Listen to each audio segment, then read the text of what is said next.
Woo, here's a hot take on this week's episode. How can we actually, just like your 7 pillars of abundance, like abundance is not abundance if you're just financially abundant, but you have no social life, you don't have romance, you're emotionally not well.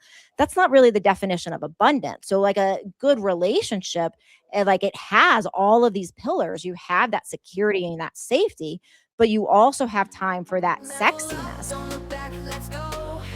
Set the pace, watch me steal the show.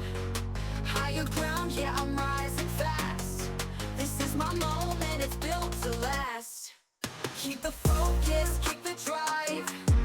No slow motion, I'm alive. Power surging, can't deny. I'm unstoppable, touch the sky. Hello, everyone, and welcome to the Balanced, Beautiful, and Abundant podcast. We are taking you from burned out to balanced, beautiful, and abundant. And today we have a very special guest in the studio. Welcome to the show, Diane Mueller. Thank you for having me. We're going to talk about, I think, a really fun way that we do become balanced and more beautiful and more abundant that is often not talked about. So I'm really excited to, pull back the curtain on our topic today. Yes, it's such a juicy topic. Let me tell my audience a little bit about how wonderful you are. So, Diane Mueller is an internationally known and respected sexual wellness authority, educator, and clinician. She has dual doctorates in naturopathic medicine, as well as acupuncture and oriental medicine. She is the founder of My Libido Doc and the host of the Libido Lounge. She trains medical professionals worldwide in both functional and sexual medicine. And today we are going to discuss why passion fades even in loving relationships and how couples can create novelty, connection, and desire. So I am very excited to dive in today. What really makes your work powerful to me, Diane, is that you had your own personal journey with sexual health challenges. So can you tell our audience about your journey and how you got to be so passionate about sexual wellness?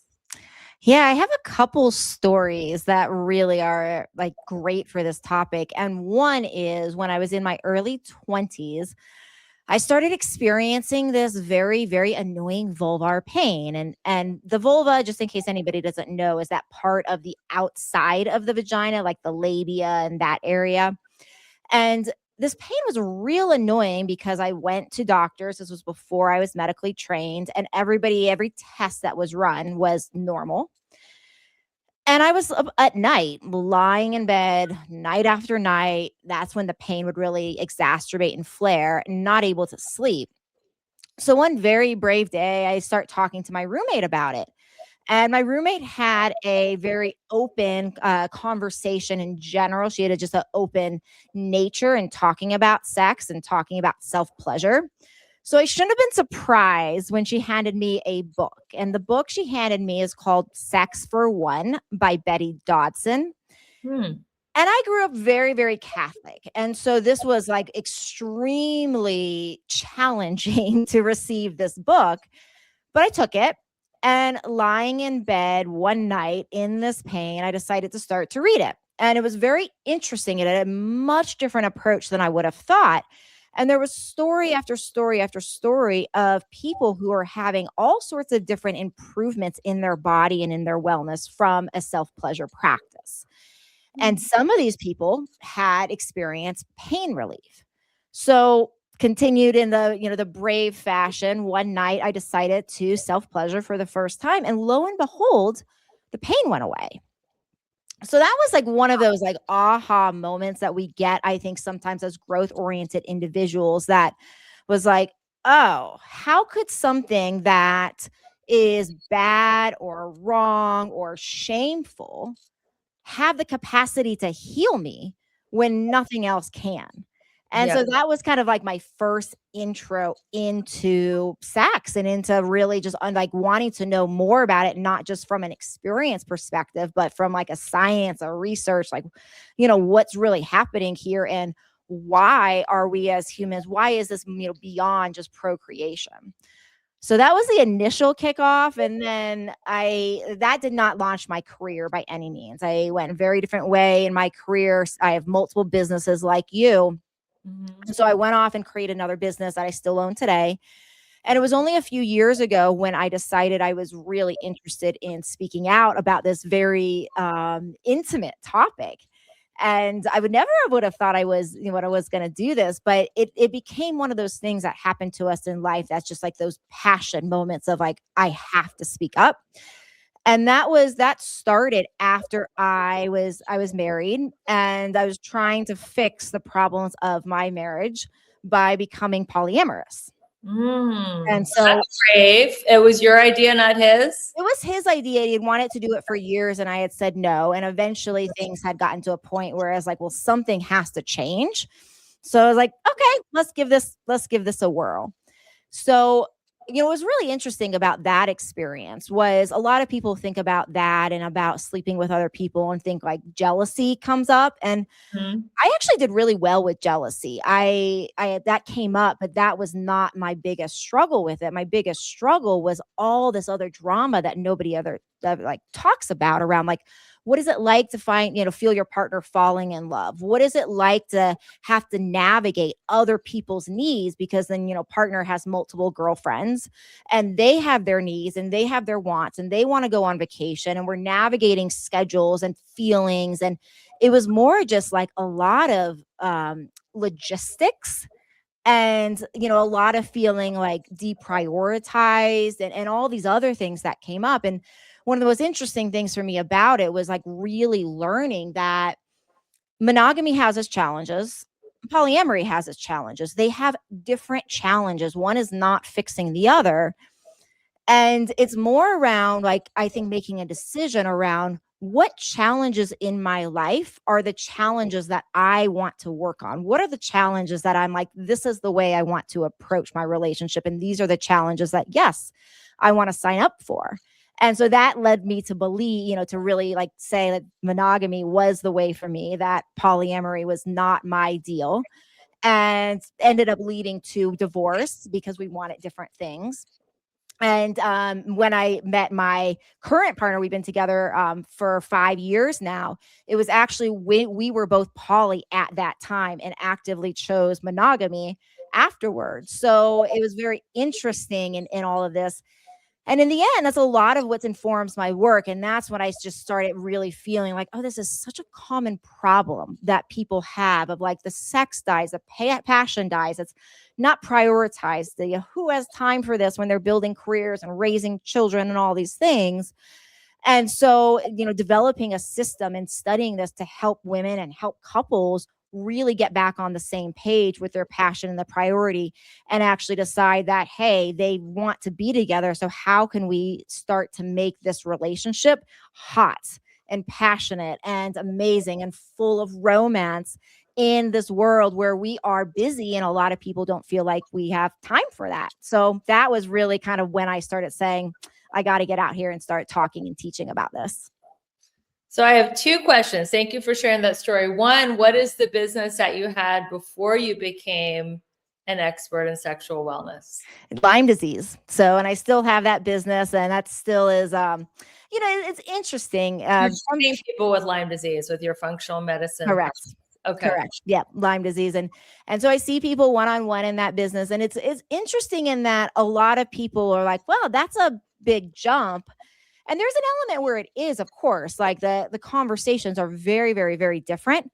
But at the same time, Lyme disease or chronic illness is a major reason why romance stops. It's a major reason why sexual function, gets, say, out of balance. So it is a leap, but it's less of a leap than I think people think. Interesting. And then I got to ask, what was the event where you met your current, I don't know if it's your boyfriend or your husband? How did you guys meet? Was it at a polyamorous event? It was online, but we were in a online, it was OkCupid, and OkCupid has the ability to segment and say, okay, I'm in an open relationship or not. Okay. So very interesting. And what was also interesting was, for whatever reason, when I was dating online that way, I was only getting matched up not only with people in open relationships, but with people that were also married and in open relationships. And that was like, I don't think that was nothing I did with the algorithm. There was no like selection for that. I don't know if it was just like a frequency I was putting out, because it was really interesting to talk to so many couples about like some of their intermarriage struggles and what they were doing. And most of those people that I have still had some level of contact with, and that's very little at this point, are actually no longer with their partner. And not to say that poly can't work. I definitely believe that it can for some people. But I think a lot of people go at it in a way to try to fix something versus like understanding the pros and cons of it and actually deciding for each individual, like, oh yeah, the challenge of it is way offset by the pros for them. I think biologically, and I know everybody has intellect that overrides biology, but we are wired to be long-term mated.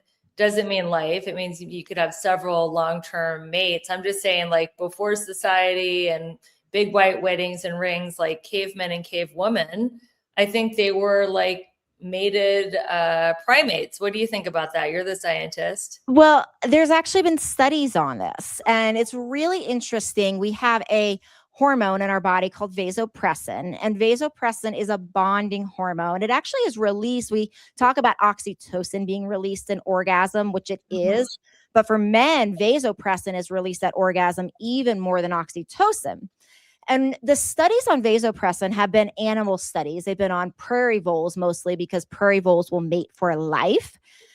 But, like a lot of animal studies, like there's a lot of potential where there could be validity for humans too, as we have vasopressin as well as bonding. And what they've seen with these animal studies is that when these prairie voles, when they manipulate, so the vasopressin is, say, turned off so much is the easiest way to say it, where the brain is not impacted by the vasopressin so much. What happens is that monogamous prairie voles that have their one mate will all of a sudden start sleeping with the whole tribe. So, and that's actually some of the thoughts. Vasopressin makes them want to be monogamous or makes them want to sleep around? Want to be monogamous. And so if they turn down the vasopressin down on the brain. So the men and women out there that have multiple partners, maybe they have less vasopressin than the average person. That's the theory. And there's even some theory that there might even be a genetic component to people having the wiring where they're not making the vasopressin as much, or the vasopressin doesn't have the same impact on their brain. And so this whole thought around like, could we be wired for monogamy or poly, actually is like, there's some legitimacy there to it around like, yeah, some people probably are wired this way. There needs to be a lot more studies on this to say what the percentage is of all that. But, we have so little research on it. But seeing that it is more like a genetic abnormality to make the vasopressin not have that impact, it probably is, in alignment with what you're saying, where the majority of people actually are experiencing the vasopressin at that higher level, more orienting them more naturally to monogamy. Yeah, because most people don't have the bandwidth. Everybody's so busy to hunt down sexual and emotional security. It's like, we want to have that box checked off so we can like go make money and pay the bills or take care of the kids. Like you said, just by experimenting with it, it takes a lot of emotional energy to manage that kind of a lifestyle. That's exactly what it is. It's very, very draining. There's a lot of conversations. There's a lot of talks. There's a lot of personal work and personal growth, but it's certainly not a fixer. And like a lot of things in life, like a lot of stressors, sometimes what will happen with it is like, if there are problems or challenges, it brings them to the surface even more and makes it even more in the face of like, these are our interrelational problems. Which sometimes could be good because the awareness is the first opportunity to change, or the first, impulse oftentimes to change. But if we're not prepared to go through that, and we're not prepared to put in the time it takes to navigate through that, it really is not the right answer for most people, I find. Yeah, I don't think I could do it. I'm like way too jealous. I heard this comedian saying, everybody thinks it sounds interesting to be in a throuple. And then when two of them go to the mall without the third, there's drama that's happening, right? Like Exactly. equal. I mean, I even have a hard time with like, hanging out with 3 girls at a time because there's not an equal, like I like one-on-one friend time better than hanging out in groups. So Same. oh yeah, it's just easier to know where to put your energy and your attention. So when we come back from this commercial break, we are going to get into the question that everybody who's in a long-term monogamous relationship wants to know. Why does passion decrease the longer you're in a relationship for so many couples?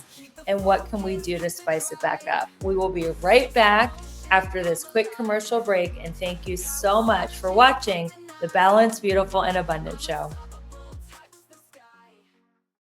I am so excited. I created something special just for you. It's called the Balanced Beautiful Bundle. And inside this bundle, you're going to get instant access to a PDF copy of my best-selling book, How to Make a Six-Figure Income Working Part-Time. You're going to get my best health and beauty tips to help you glow from the inside out. You'll get my Elegant Warrior Manifesto, a daily reminder of your power, grace, and purpose. You'll get my Abundance Journal to help you manifest more joy, love, and prosperity. And you'll get a daily journal reminder to keep your mindset strong and your energy and your vibe high every single day. This bundle is your shortcut to balance, beauty, and abundance in an elegant way. So grab your copy now by going to the show notes and start living your most balanced, beautiful, abundant life today. Hey there, it's Rebecca, your magnetic abundance mentor.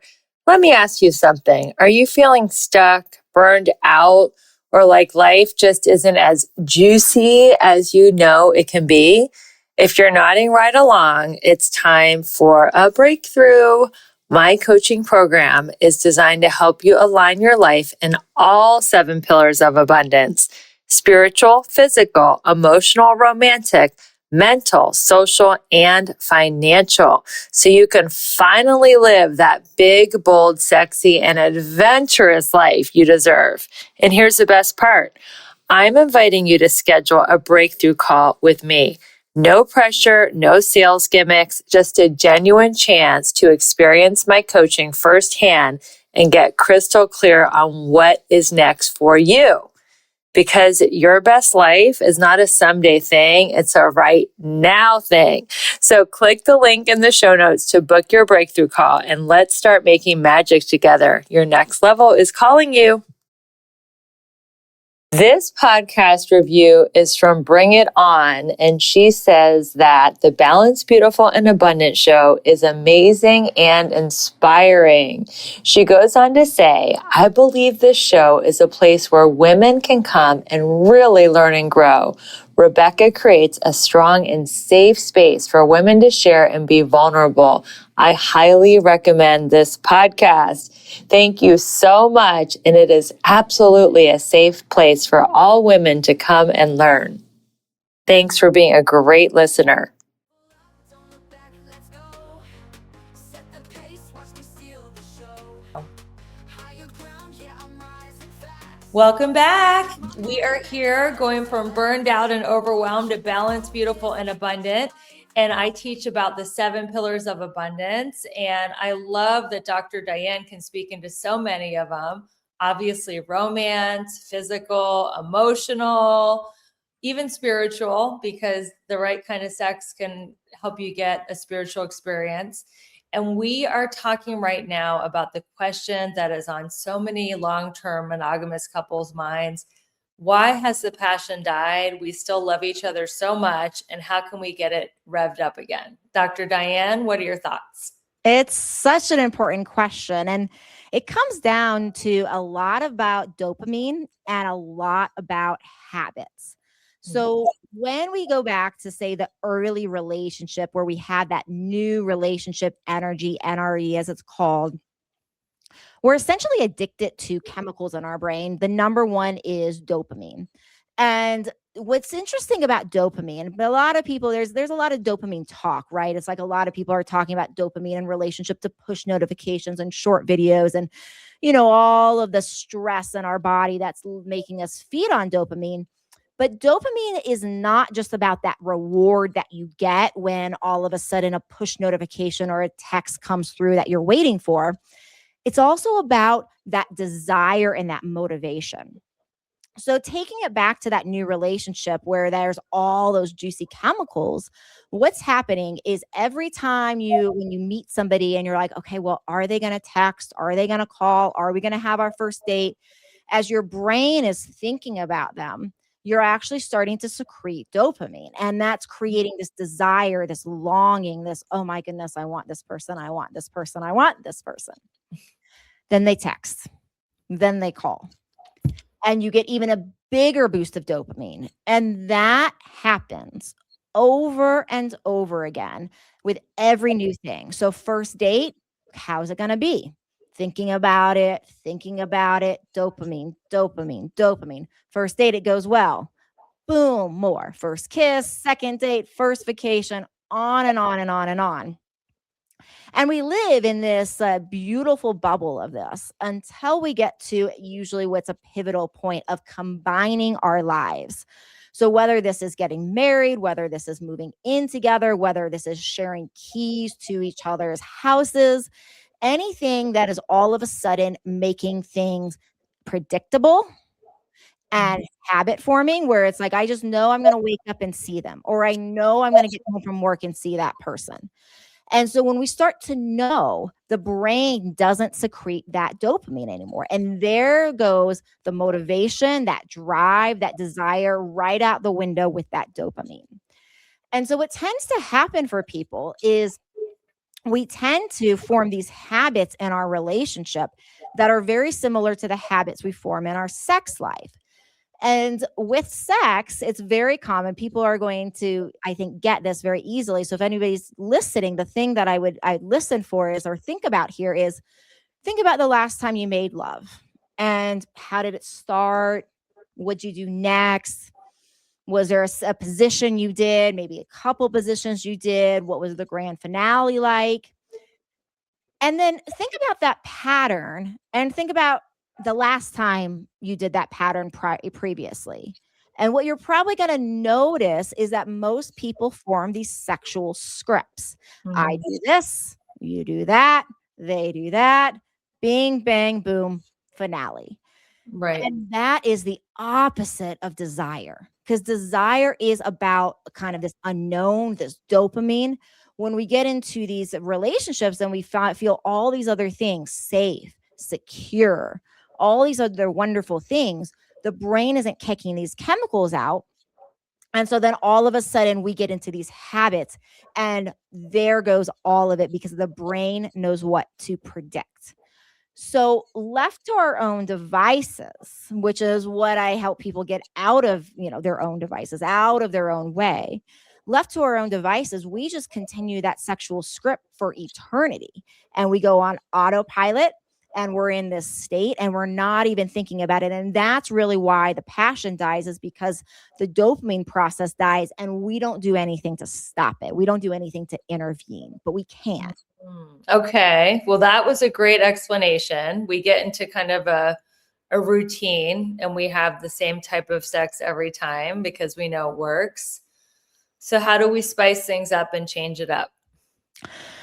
I will start with a story and then give some practical things. So I was listening to an interview many years ago by Richard Bandler, who's the founder of neuro-linguistic programming, which is a brain mindset retraining program. And he was telling a story that really impacted me. And the story was, he was talking about when he was getting married, that everybody said to him, well, you better enjoy the sex now because it's going to go down the drain, down the tubes after you get married. And his response as like a brain retraining guy was, that's so interesting. You mean I'm going to practice something over and over and over again and get worse at it? Like, how does that make sense? Right.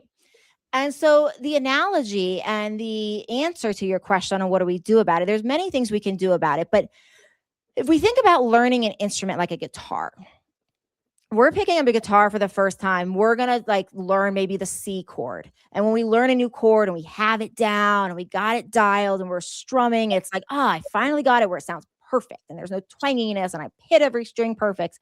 And it's great. And it's real exciting. We learn some different strumming patterns and now we can make a C sound like this or like that. And then we throw in a D chord, go through the same thing.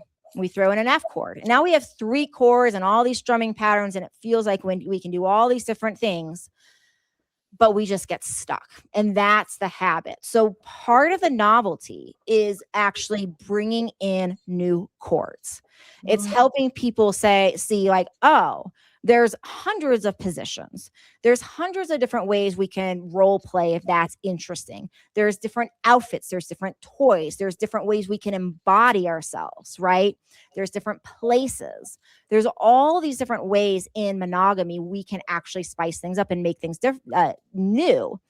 But there's a couple of caveats with that. One is if we are bringing something new in and we talk about it in advance and we say, okay, well, on, this next time we make love, let's try this or let's try that. Then if we can get our brain to think about it, if we can flirt about it, if we can send flirty texts and all that, what we're doing is we're bringing our brain, not just like putting that in the ethers as something we're going to try on Friday if we remember. We're actually then saying, oh, no, I'm going to think about this every day, just like I did in that new relationship energy. I'm going to send some text, maybe some dirty, flirty text to my partner so that they're thinking about it too. And we can banter about that. And all of a sudden we're activating the neurochemistry of our brain and those dopamine pathways to say, ooh, this is novel. This is new. I like this.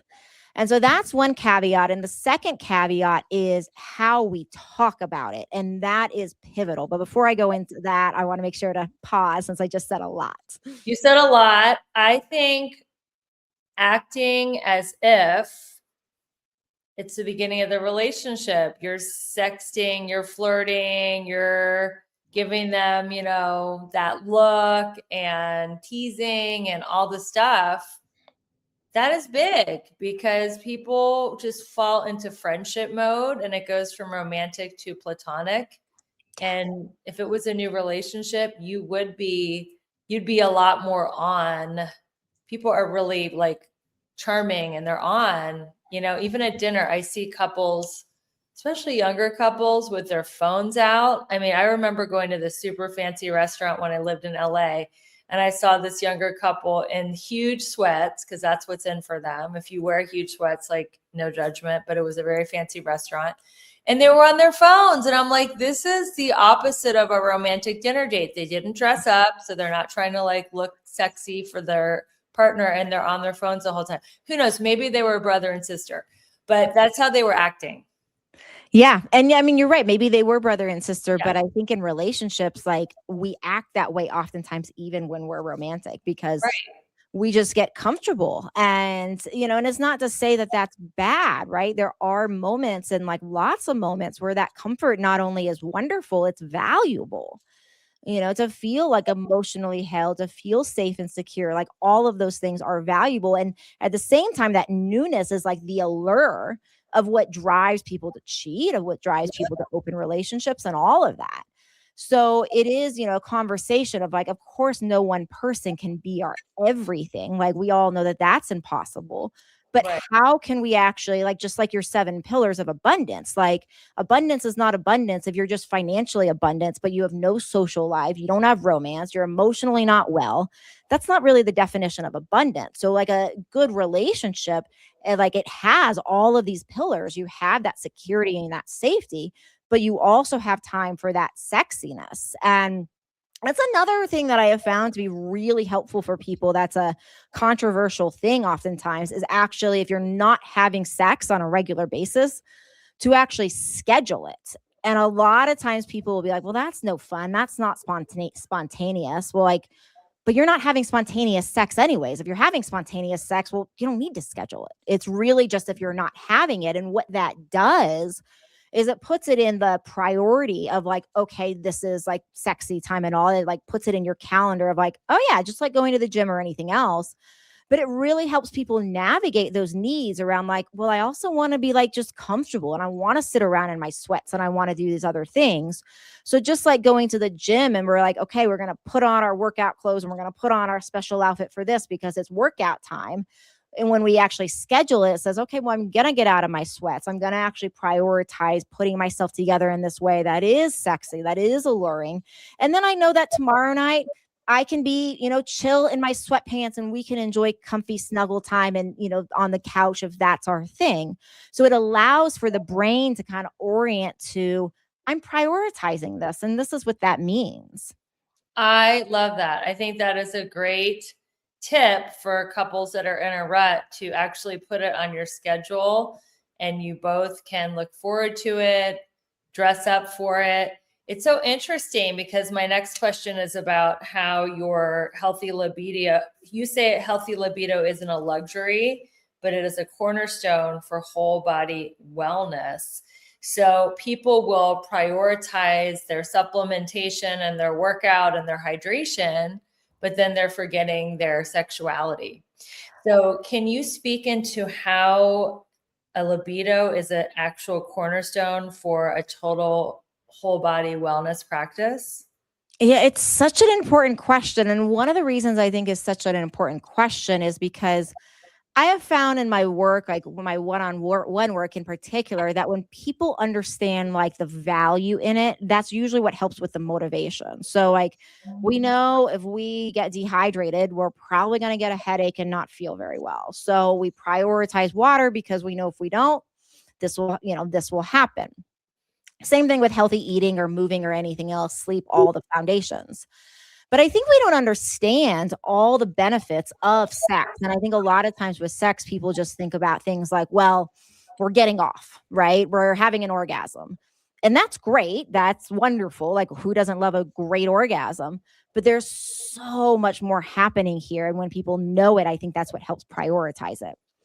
So when we are engaged sexually, I mean, one, not only is it great exercise and helps with mobility and flexibility and all that, we actually see that the chemicals that are released during this do things like build bone, reduce stress, reduce anxiety, reduce depression, help with sleep, help with happiness. And so, and literally there's studies on this. So when we're looking and we're saying, wow, especially in midlife, right? In midlife, like everything that I mentioned and from a standpoint of what this can help with are common symptoms that happen for menopause with women and andropause with men. And so we're really looking at like we actually like cortisol, our stress hormone, for example, that is so talked about in the media.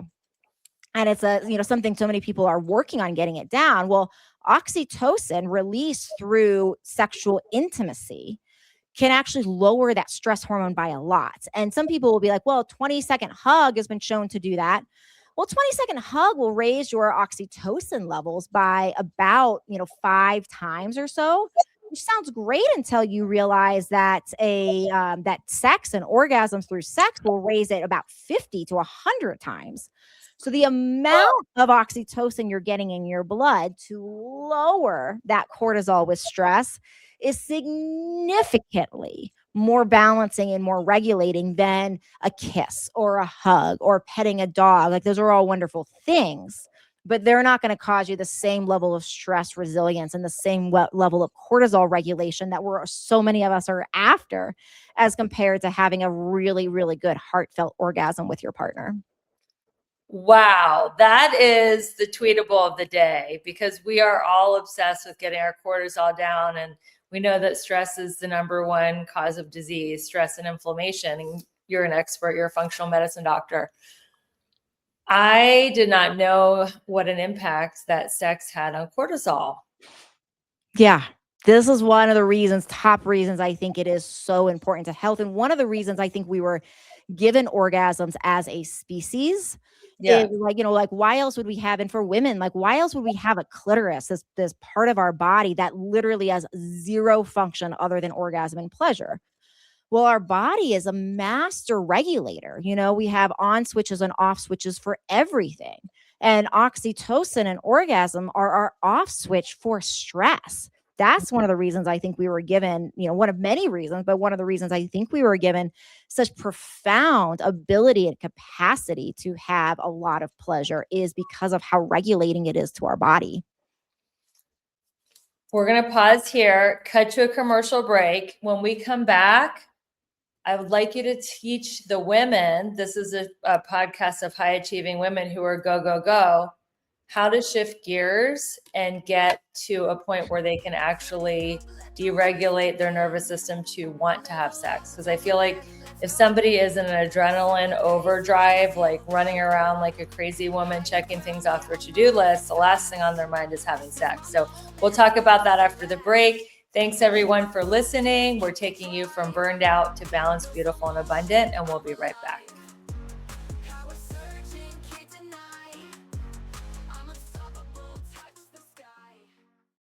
Okay, can I be real for a second? You're out there crushing it in some areas of your life, but in others, it's like a hot mess express. Sound familiar? Here's the thing. You're not just meant to survive, you're meant to thrive. And that's exactly what I help my clients do in my coaching program. Together, we'll tackle all 7 pillars of abundance, because who wants killer abs but a dumpster fire of a bank account? Or a thriving career but zero in the romance department? Yeah, no thanks. I'm inviting you to schedule a breakthrough call with me. No pressure, no awkward sales pitch, just you, me, and a chance to figure out why you're stuck and how to get unstuck. So stop doom scrolling and start doing something about it. Click the link in the show notes and let's start giving you your best, most bougie life. You in? Are you ready to reset, realign, and rise into your best year ever? Join me January 23rd through 26th at the beautiful Amara Resort and Spa in stunning high vibe Sedona, Arizona. We'll set powerful intentions, create customized affirmations, and design vision boards using my 7 pillars of abundance framework so that you can make 2026 your most aligned and abundant year ever. You'll enjoy deep connection, breathtaking views, and total relaxation at the newly renovated Amara Resort, complete with a luxurious spa, fitness center, and zero-edge infinity pool. Spots are limited, so head to the show notes or message me directly on Instagram at Rebecca E. Whitman to learn more and claim your spot today. Don't look back, let's go. Set the pace, watch me steal the show. Higher ground, yeah, I'm rising fast. Be right back. This is my moment, it's built to last. Welcome back, everyone. We are talking to Dr. Diane Mueller. She is a functional medicine doctor as well as a naturopathic acupuncture and oriental medicine doctor. So she is a doctor of all things natural, functional, all the stuff we like talking about on the show. How can a woman slow down? You can't have sex with a woman on the move, running around like a crazy horse. How do we slow down enough to even think or want to have sex? Yeah, I love this question because I have been that woman, and left to my own devices, I am that woman. I have my line practice. I have this business, and then I own a third business where I help coach women in business and growth of their business. So, like so many women that are listening, here, it's like, how many different hats can we wear in one day? And one of the things that women's brains we're so good at is we're good at like multitasking and task switching. So that's why I think we can run and like so many things at one time, because our brain is so oriented to noticing there's a problem there, I need to solve that. There's a problem there, I need to solve that. There's a problem there, I need to solve that, which is beautiful. But at the end of the day, it can feel like, geez, I just solved like 10,000 problems today. How can I have any energy to prioritize anything other than going to bed, drinking a glass of wine, doing yoga, whatever it is? And so one of the first things for sure is to actually understand what we've already been talking about on this episode, that, hey, having sex and prioritizing your intimacy is your ticket out. But like many things in medicine that I find, like one of my favorite conversations in medicine is this vicious cycle. And that's what we're in right now, where it's like, okay, well, I need to have sex to lower my stress, but I am too stressed to have the sex. So how do I get out of the cycle? Right. And Yes. that's what we're talking about here. So the first thing I would recommend is starting with yourself. So before we bring this into a partner, before we do anything, we have to actually begin to start with ourselves and understand, to teach ourselves how to have profound orgasms.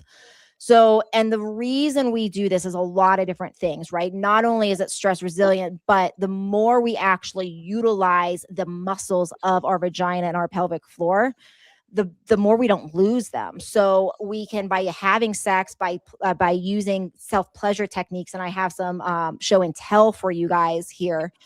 And by doing some of these things, we actually see that we reduce things like urinary incontinence that happens a lot with aging, even, post-pregnancy, those kind of things. And so when we schedule it, what we're looking to do, we're looking to say, okay, well, we're going to prioritize, even if it's 30 minutes once a week for a self-pleasure practice. And we look at our schedule and we do say, what is, this is like so important that I age well. This is so important that I'm balanced. This is so important that I seek my abundance in a way of flow and ease, as I know you talk about, and not this rapid pace, that I'm willing to invest 30 minutes into myself every week. So we do have to initially make that commitment. And then what we begin to do is we begin to start to learn our own body, because one of the things that we actually also see in studies is that orgasm begets orgasm, meaning the more you actually have profound orgasms, the more you will crave them. The more this becomes not something that like you have to like figure out how to motivate, the more it's like, just like a lot of women feel about like their exercise routine around, this is my therapy. This is how I balance my stress. This is how I have energy. And it just becomes non-negotiable. Once you realize that and you feel it, that's what happens. So a couple of different things that can be helpful toys to get started. So this is one of my favorite things. This is called the Lioness. Okay, so we all have our Fitbits or Oura Rings or Apple Watches. A lot of people are doing things to track steps and sleep and all of those things. This is your data tracking device for orgasms. So what we see is that when you actually are seeing, because this will hook to an app on your phone, and you can see as you're getting aroused and as you're moving closer to orgasm, you can also start to see like, oh, if I like experiment with myself this way or that way, I will then have more profound orgasms. And what the data shows is that when we track it, just like with steps, orgasm quality, quantity, duration, all increase. So this is the Lioness. And I'm going to have, I'll tell you guys at the end of this, like where to get these things. I have like coupon codes for all of these things too. I'm always finding things for people. So that's a really, really cool one.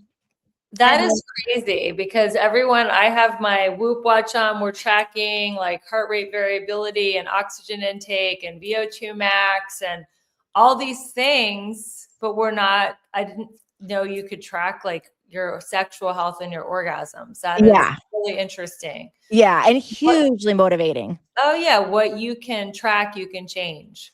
Exactly. And also, what you can track and change, your partner can too. So it's like when you learn this around, oh, if I masturbate this way, it's going to actually lead to feeling better. Now I have something really specific to bring to my partner, which is going to make them a better lover, which is going to make you more interested in it. A lot of times we're making love in a way where women make love like men, because we don't know better. And like it actually takes most women on average 20 minutes to have an orgasm.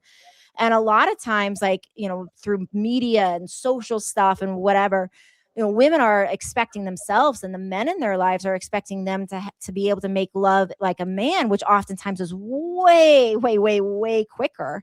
And so we have to teach our partner and teach ourselves what we need. And that's like one of the magic things about that device. That is amazing. Okay, what else? You're about to say something else. So I have a couple more to show you because these are really fun. So check out this device. This is called the Crescendo. This device I love because this company, Mystery Vibe, is doing it. They do tons of research, and this particular device has actually been shown in their studies. That's when I mentioned that earlier around like, oh, certain things can lead to a reduction in pelvic pain. Like oftentimes as women, especially in midlife, the tissue becomes not very elastic. It's not stretching. It's not moving. And this device has been shown to bring that 5x reduction in pelvic pain with 3 times a week use over 12 weeks. And I think some of it is like so many women have like points of their vagina that are maybe tender, or, you know, they're a little painful, or maybe they're a little numb, right? That neurological connection. So because we can bend this in so many different ways, so different than any other device on the market, it's another way that one, we can heal ourselves, but we can also learn that like, oh yeah, this is pleasurable. Or like, even if it's a little painful, obviously not if it's too painful, but like, oh, it's like a little bit of that, like that out, right? Like a good stretch. When we hold this and on vibration to that area, we're actually in many ways reconnecting that nervous system capacity to that area and allowing for that healing of that tissue. We're bringing more blood there. We're bringing that neurological connection. And so this is helping when we use devices like this can help it feel better, right? So we're talking about like pleasure, but healing at the same time. And so I'll have information about that. And then I have one more. This is my favorite thing to show. That's what I call the second one's the silly putty vibrator. Yeah. Yeah, I love it because I love that. It's so manipulable. I'm going to start using that. Just like silly people. Right? Absolutely. And then this is my like absolute favorite toy. This is a pretty new toy. I've had it for just a few months. And so this one is like the female part, and you wear it kind of like a harness around your thighs. This sits on the clitoris. And then man, if you are in a hetero relationship, man wears this. It's a cock ring, and this part does not vibrate, but this is a magnet. And so every time he thrusts, the magnet makes the vibrator here stronger and faster. So it's a way, what's so interesting is so many women I find are not interested in sex because of the desire, the orgasm gap, where it's like they come so fast and it takes her longer. And if she's not having a lot of pleasure, why am I wasting my time? Right? It's like, it's not very motivating, and it feels real obligatory around like, I'm just showing up to do this because my partner wants me to, versus like, I'm showing up because this is amazing, not just for my partner, but for me. And because of the ability to be in just about any, because it sits so well with this harness, you can obviously tighten it to your exact needs. And because it sits so perfectly, you can be in just about any position, still get that clitoral stimulation, because only less than a third of women, and some studies say it's even more like 20% of women, can actually have an orgasm from penetrative sex alone.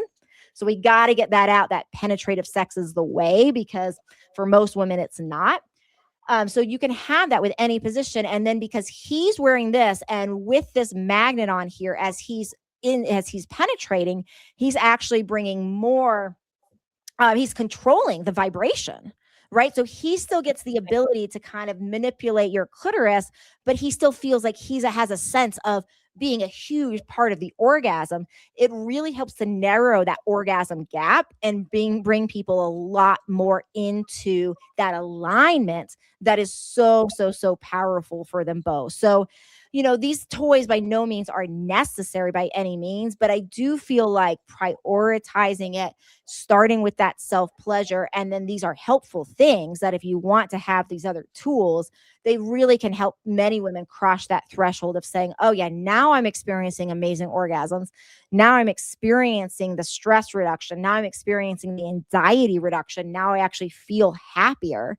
And so now it's like more interesting to me to make this a priority in my life instead of something that maybe I'll get to, maybe I won't.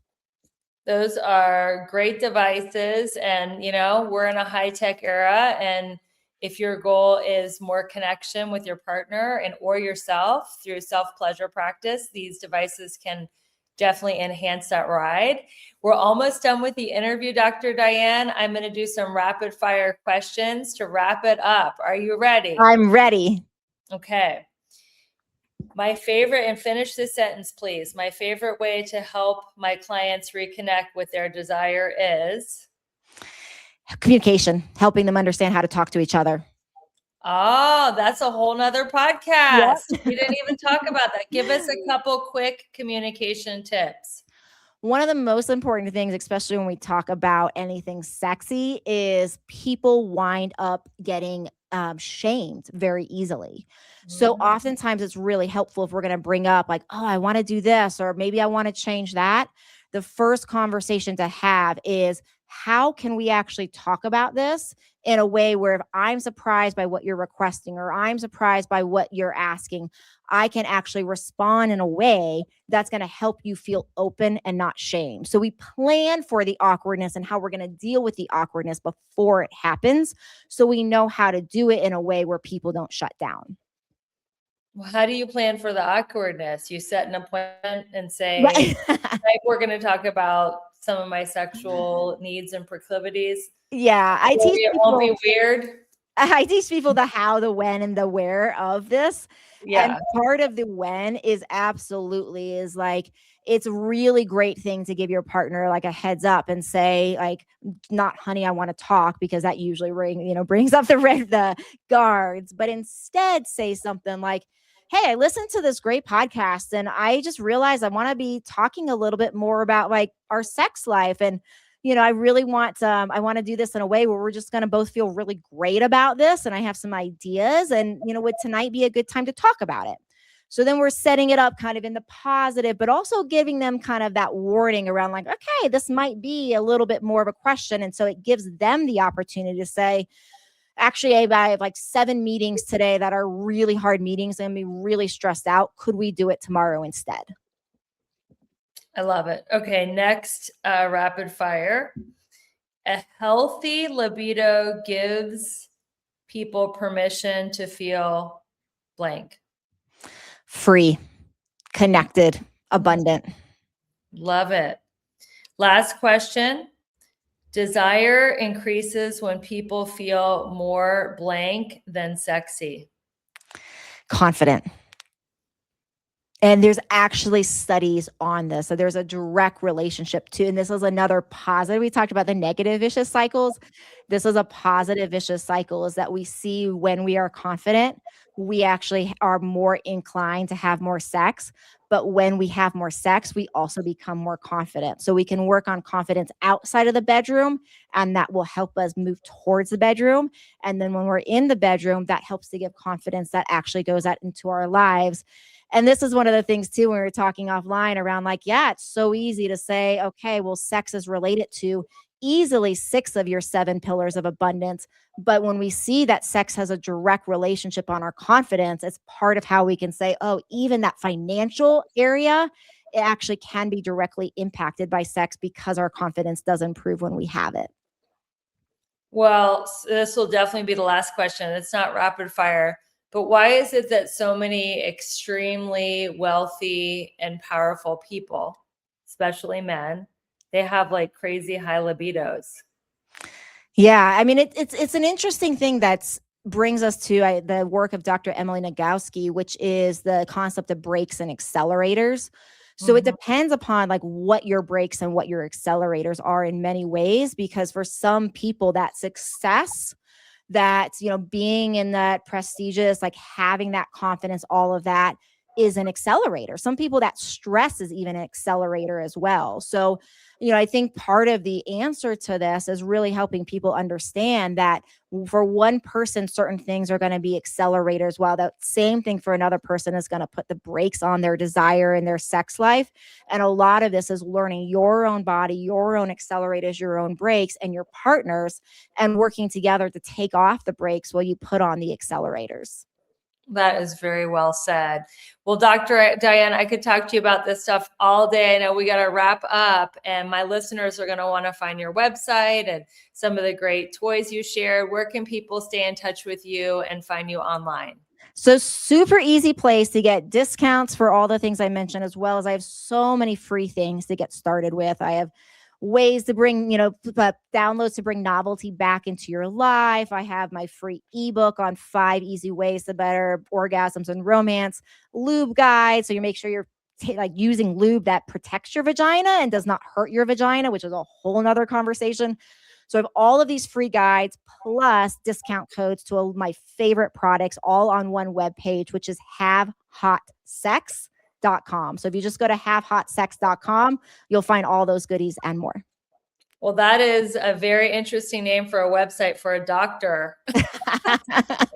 That's why I call myself the sex doctor. You are really a lot of fun to talk to. I'm so glad you were on the show. Thank you for your time. Thank you, everyone, for listening to the Balanced, Beautiful, and Abundant show and sharing this message that you can be a high-achieving, successful woman without burnout. You can have a fully designed life in all these 7 key areas.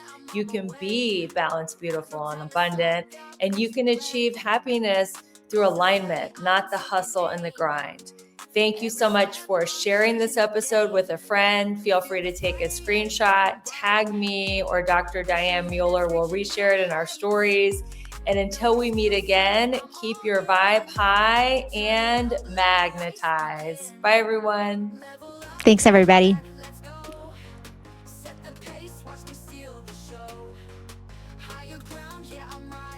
So excited to share a review from Melissa Myers, the Glow Girl. She says, inspiring podcast. Rebecca has a gift for creating meaningful, empowering conversations that leave you feeling inspired and uplifted. Balanced, beautiful, abundant is like sitting down with a wise, soulful friend who truly wants you to thrive in every area of your life. I love how she blends practical advice with spiritual insights. I'm so grateful I found it. Well, Melissa, we're so grateful that you found us, and we can't wait to find out how you are glowing and growing by using this podcast as a tool. And everybody who's listening and sharing, thank you so much for your support. And it's such a joy to be on this journey with you.